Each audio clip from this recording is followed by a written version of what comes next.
சென்னை பத்திரிகா நேயர்களுக்கு வணக்கம். அகத்தியா பட விமர்சனம் விமர்சிப்பவர் சென்னை பத்திரிகா சிவாஜி. அகத்தியான்னா இன்னொன்று தெரியலையேன்னு பக்கத்து சீட்டில் இருக்கிற மலேசியா உலக நேசன் ரிப்போர்ட்டர் மணி அண்ணங்கிட்ட என்னன்னு கேட்டேன். அவர் அகத்தியான்னா என்னன்னு அப்படியே இழுத்தார். நான் அதுக்குள்ளே ஏஞ்சல்ஸ் வர்சஸ் டெவில்ஸ் அப்படின்னு இருக்கிறத பார்த்தேன். அவங்க காட்டினேன். அதை காட்டினோன்னு ஆமாம் அவங்க இதாங்கன்னாரு. நம்ம இங்கிலீஷ் பிக்சர் பார்த்தோம்னா பக்கத்து சீட்டில் இருக்கிறவங்கெல்லாம் சிரித்தாங்கன்னா நாமும் சிரிப்போமே. அந்த மாதிரி இதுக்கு அர்த்தம் புரிஞ்ச மாதிரி நானும் சிரிச்சுக்கிட்டே படத்தை பார்க்க ஆரம்பித்தேன். படத்தை ஆரம்பிச்சிட்டாங்க. படத்தில் ஜீவா கலை இயக்குனர். அதனால் ஒரு பங்களாவை எடுத்துக்கிட்டு அதில் ஷூட்டிங் நடத்துறதுக்கு முயற்சி பண்ணுறாரு. அப்போது ஹீரோவுக்கும் ஹீரோயினுக்கும் தகராறு வரும்போது படம் நின்று போகுது.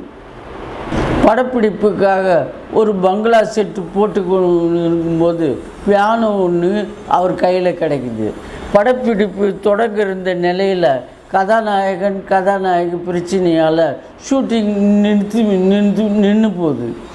இதனால் மனமுடைந்த ஜீவா அவரது காதலியான ராசிகண்ணா அந்த பங்களா செட்டை கேரி ஹவுஸ் அப்படின்னு பேய் வீடாக மாற்றி பணம் சம்பாதிக்க ஆலோசனை செய்கிறாங்க. இதை தொடர்ந்து பங்களாவை கேரி ஹவுஸாக மாற்றிடுறாங்க. இதுக்கு பொதுமக்கள் மத்தியில் அமோக வரவேற்பு கிடைக்குது. இந்த நிலையில் அங்கு கிடைச்ச பழைய பியானோவை ராசிகண்ணா வாசிக்க தொடங்கியவுடன் அதிலிருந்து ரகசிய அறை கிடைக்கிறது. அதில் ஒரு கேமராவுடன் ஃபிலிம் ரோலும் கிடைக்குது. அதை போட்டு பார்க்கும்போது 1940 காலகட்டத்தில் பிரபல சித்த மருத்துவராக இருந்த அர்ஜுன் தனது கதையை சொல்ல தொடங்குகிறார். அப்போது ஜீவாவுக்கும் ஒருவித உணர்வு ஏற்படுது. அது என்ன? ஜீவாவுக்கும் அர்ஜுனனுக்கும் இருக்கிற தொடர்பு என்ன? அர்ஜுன் சித்த வைத்தியத்தில் என்ன சொல்ல வர்றாருங்கிறது தான் படத்தோட மீதி கதை.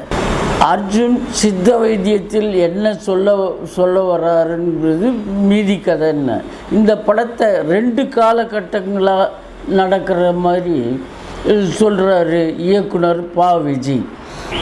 கலை இயக்குனராக இருக்கிற ஜீவாவுக்கும் அர்ஜுனனுக்கும் என்ன தொடர்புன்றத ரொம்ப அழகாக சொல்லியிருக்கார் இயக்குனர். ஒரு ஹாரர் படம் என்றால் அதற்கு தேவையான அத்தனை விஷயங்களையும் புகுத்தி அதோட ஃபேண்டசி சித்த மருத்துவம் என்னும் புகுத்தி ஜனரஞ்சகமாக காட்டியிருக்காரு இயக்குனர். அதே போல் படத்தின் ஆரம்பம் முதல் கடைசி வரைக்கும் கதையை தனது தோளில் சுமந்து கதாபாத்திரத்துக்கு ஏற்றவாறு சிறப்பாக நடிப்பை வெளிப்படுத்தியிருக்கார் ஜீவா. மற்றொரு புறம் பழைய காலத்து சித்த மருத்துவராக தனது அனுபவ நடிப்பை கொடுத்திருக்காரு. கதாபாத்திரத்துக்கு ஏற்றாப்போல் நடிச்சிருக்காரு அர்ஜுன். காதலியாக வரும் ராசிகண்ணா அழகான காதலியாக நடிச்சிருக்காங்க. மேலும் நண்பர்களாக வர்ற ஷாரா, இந்துஜா, சாந்தி, ரோகிணி, சார்லி, ரோகிணி, செந்தில், ராதா ரவி எல்லாருமே சில காட்சியில் நடிச்சிருந்தாலும் நல்லா நடிச்சிருக்காங்க. வெளிநாட்டு நடிகர்களாக நடித்த மாடில்டா, எட்வர்டு எல்லாருமே அவங்களுக்கு கதாபாத்திரத்துக்கு ஏற்ப நடிச்சிருக்காங்க. அது மட்டும் இல்லாமல் யோகி பாபு, வி கணேஷ் எல்லாருமே சில காட்சியில் நடிச்சிருந்தாலும் சிறப்பாக நடிச்சிருக்காங்க. அந்த பேய் பங்களாவையும் ஒரு கதாபாத்திரத்தில்மாகவே எடுத்திருக்காங்க. கிளைமாக்ஸ் சண்டை காட்சிகள், கிராஃபிக் காட்சிகள் கலந்து குழந்தைகளை கவரும் வகையில் உருவாக்கப்பட்டுள்ளது. தீபக்குமார் ஒளிப்பதிவு செஞ்ச நல்லா ரசிக்க வச்சிருக்காரு. யுவன் சங்கர் ராஜா இசையில் பாடல்கள் ரசிக்க வைக்கிறது. குறிப்பாக இளையராஜாவின் என் இனிய பொன்னிலாவே ரீமிக்ஸ் பாடலும் ரொம்ப அருமையாக அமைச்சிருக்காரு. மொத்தத்தில் அகத்தியா படம் ரொம்ப அருமையாக படமாக்கப்பட்டிருக்கிறது. பாவிஜிக்கு பாராட்டுக்கள். அவருக்கு சென்னை பத்திரிகாவின் பாராட்டுக்கள், வாழ்த்துக்கள். நன்றி, வணக்கம். சென்னை பத்திரிகா டிவி நேயர்களுக்கு வணக்கம்.